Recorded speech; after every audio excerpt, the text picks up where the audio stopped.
Can you tell a difference between a doorbell and an alarm? If yes, then your pitch perception is probably fine. If you have been struggling with singing, telling yourself that you may be tone deaf, I need to stop you right here, because there is a very big chance that it isn't true, and somebody should have told you that a long time ago.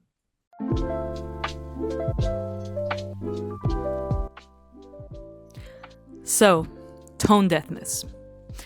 What does it actually mean? You know, so many people come to me, so many students of mine, and they tell me, oh, I have to warn you, like I'm super bad at singing.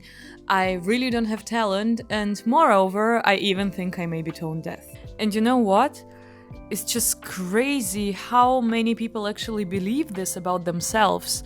And I think this belief carries a lot of danger because it sounds like a verdict, right? It sounds like, okay, I'm tone deaf, so this road is closed for me. I cannot do this. Like, I'm not born to be able to sing. And this is definitely not true, and I will tell you why in a minute. What is actually tone deafness? The technical term is amusia, and only around 4% of people on the planet do actually have it. How does it actually feel like, or what it is? It's basically inability to tell the difference between the tones. Or rather, those people just cannot recognize musical patterns. They cannot say if one tone is higher or lower. Those people would not necessarily be even interested in music or in learning a musical instrument or learning how to sing just because they have troubles with processing such form of information as music.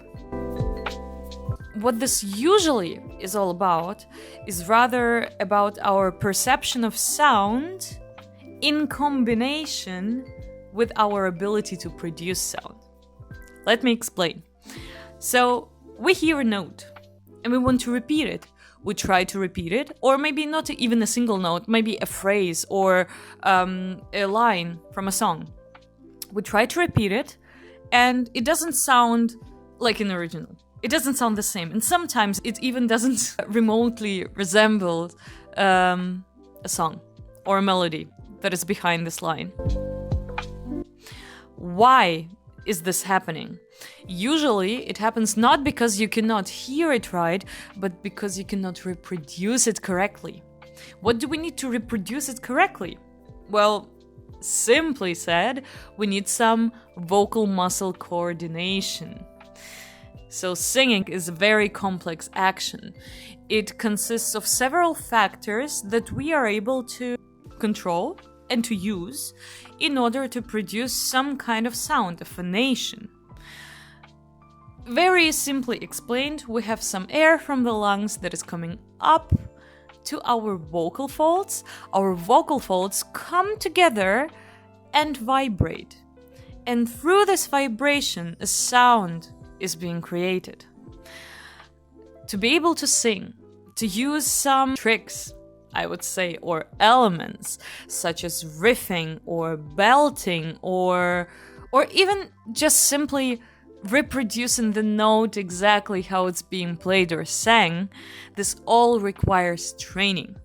You cannot expect just be able to do this stuff. There is probably a small percent of people who are able to do this.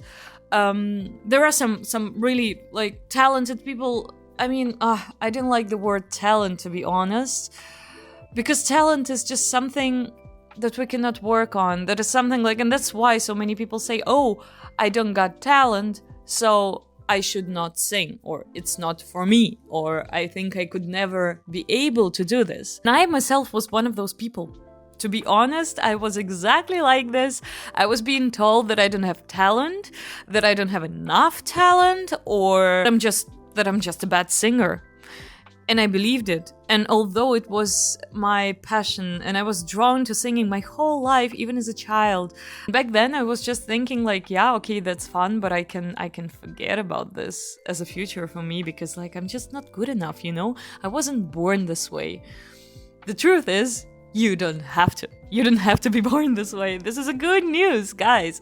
This is a very good news. It was amazing news for me as well when I just realized that even those biggest pop icons that we listen to, their voices, someone like Ray, someone like Christina Aguilera or Chappell Roan, you name it, Whitney Houston, all of those people, they have not been born like this. And moreover, about some of them, you can even find some videos of them singing when they were younger.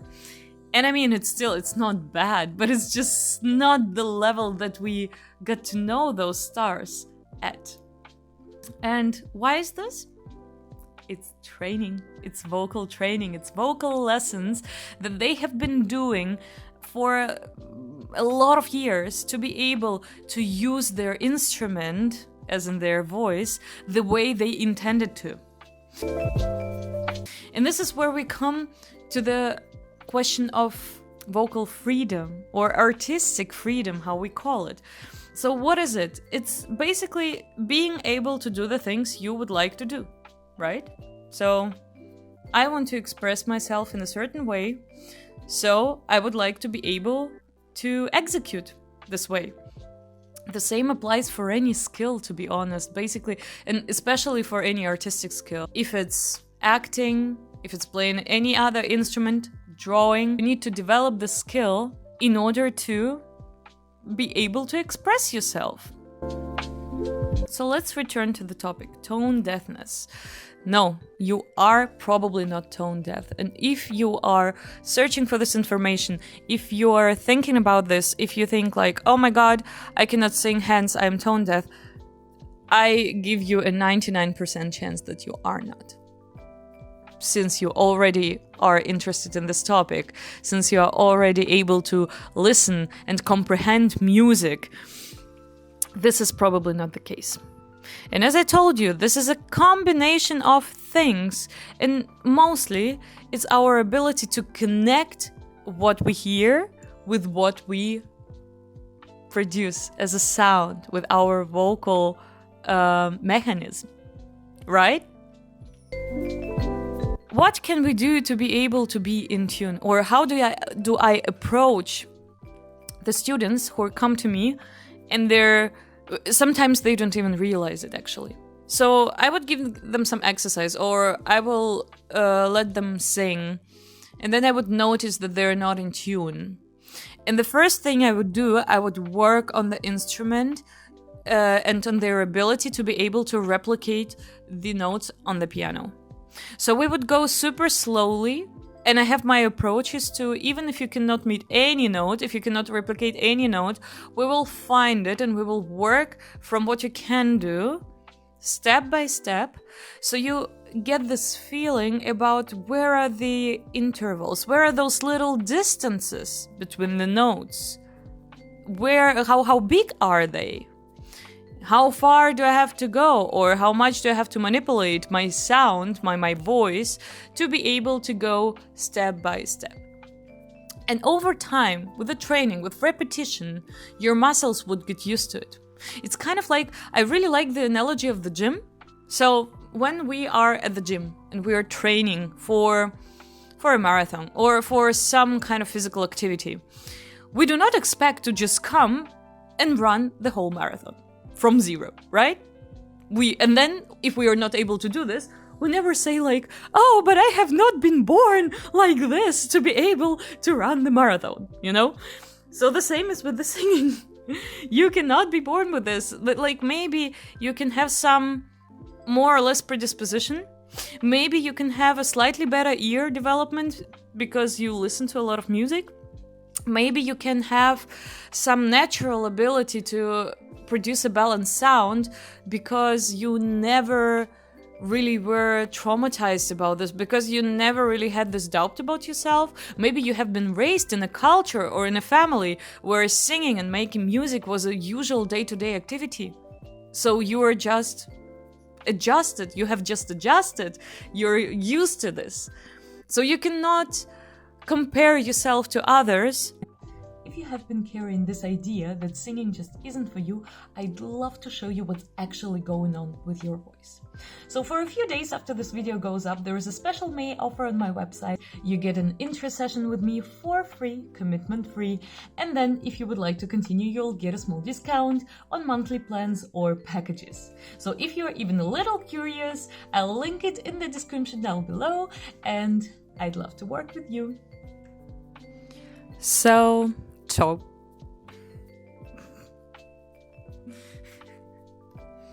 usually it's the topic of high notes, which is also I will make another video about this.